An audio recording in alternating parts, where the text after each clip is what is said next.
সারাদিনের নিউজ বৃত্তান্তে আপনাদের স্বাগত। আপনাদের সঙ্গে রয়েছে আমি অনিন্দিতা। দেশ থেকে রাজ্য, শহর থেকে গ্রাম, দিনের গুরুত্বপূর্ণ খবর নিয়ে শুরু করছি আজকের সারাদিনের নিউজ বৃত্তান্ত।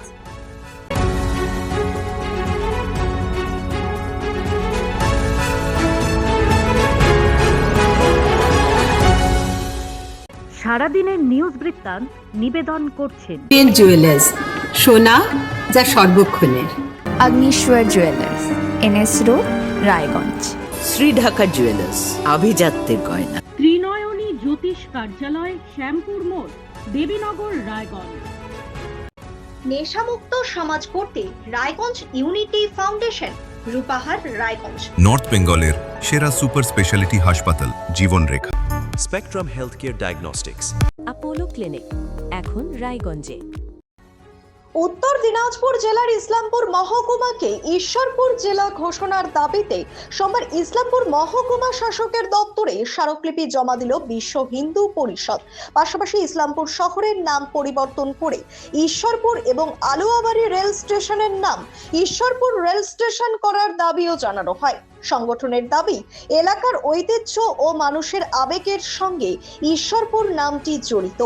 এদিন সাংবাদিক সম্মেলনে গৌরাঙ্গ তলাপাত্র জানান, প্রশাসনের মাধ্যমে রাজ্য ও কেন্দ্রের কাছে বিষয়টি গুরুত্ব সহকারে বিবেচনার আবেদন করা হয়েছে। ঘটনাকে ঘিরে রাজনৈতিক ও সামাজিক মহলে চর্চা শুরু হয়েছে। সরকার পরিবর্তনের পর সোমবার প্রথমবার রায়গঞ্জ পুরসভায় এলেন রায়গঞ্জের সাংসদ কার্তিক চন্দ্র পাল।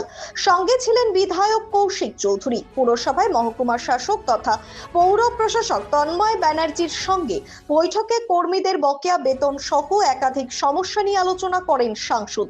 পৌর কর্মীদের অভাব অভিযোগও শোনেন তিনি। পরে সাংবাদিকদের মুখোমুখি হয়ে কার্তিক চন্দ্র পাল জানান, দীর্ঘদিন ধরে চলা বেতন সমস্যার সমাধানে আলোচনা করে দ্রুত পদক্ষেপ নেওয়া হবে। পাশাপাশি পুরসভার আয় বাড়ানোর উপরও জোর দেন তিনি।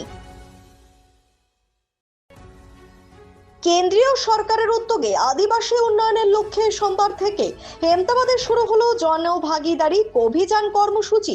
আগামী 25শে মে পর্যন্ত চলবে এই কর্মসূচি। হেমতাবাদ ব্লকের দেহুচি হাই স্কুল ও আসমানহাট প্রাইমারি স্কুলে দুটি ক্যাম্পের মাধ্যমে 5টি অঞ্চলকে পরিষেবার আওতায় আনা হয়েছে। এদিন ক্যাম্প পরিদর্শনে যান হেমতাবাদের বিডিও বিশ্বজিৎ দত্ত। স্বাস্থ্য পরীক্ষা সহ বিভিন্ন সরকারি পরিষেবা দেওয়া হচ্ছে ক্যাম্পে। আদিবাসী বাসিন্দাদের সমস্যার সমাধানে সকলকে ক্যাম্পে এসে পরিষেবা নেওয়ার আহ্বান জানান তিনি। প্রতিদিনের প্রতি মুহূর্তের খবরের আপডেট পেতে চোখ রাখুন নিউজ বৃত্তান্তের ফেসবুক পেজে। সাবস্ক্রাইব করুন নিউজ বৃত্তান্ত ইউটিউব চ্যানেলকে।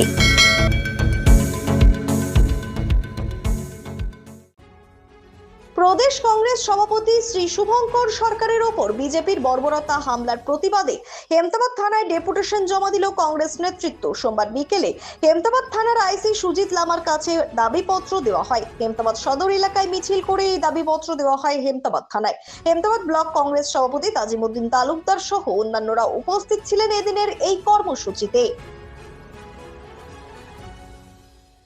হেমতাবাদের নাবালিকা অপহরণের অভিযোগে এক যুবককে গ্রেফতার করে সোমবার রায়গঞ্জ জেলা আদালতে পেশ করল হেমতাবাদ থানার পুলিশ। ধৃতের নাম ফিরোজ আলী, বাড়ি ছোট কান্তর এলাকায়। পুলিশ সূত্রে জানা গিয়েছে, টিউশন পড়তে গিয়ে নিখোঁজ হয় এক নাবালিকা। পরিবারের অভিযোগের ভিত্তিতে তদন্তে নেমে রবিবার রাতে হেমতাবাদ নতুন বাসস্ট্যান্ড এলাকা থেকে নাবালিকাকে উদ্ধার করে পুলিশ। পরে অভিযুক্ত যুবককে তার বাড়ি থেকে গ্রেফতার করা হয়। ঘটনার তদন্ত চলছে বলে জানিয়েছে পুলিশ। সোমবার সকাল থেকে বৃষ্টির দাপটে ভিজল জলপাইগুড়ি জেলা। সপ্তাহের প্রথম কর্মদিবসেই বিক্ষিপ্ত বৃষ্টির জেরে ব্যাহত হয় সাধারণ মানুষের স্বাভাবিক জনজীবন। জরুরি কাজেও অনেককে বাড়ি থেকে বের হতে সমস্যায় পড়তে হয়। সবচেয়ে বেশি সমস্যায় পড়েন দিনমজুরেরা। কাজ না থাকায় অনেককে এদিন বাড়িতে বসে সময় কাটাতে হয়েছে। সারাদিনের নিউজ বৃত্তান্ত আজ এই পর্যন্তই। সঙ্গে থাকুন, দেখতে থাকুন, চোখ রাখুন নিউজ বৃত্তান্তে। নিউজ বৃত্তান্ত, হলুদ নয়, স্বচ্ছ।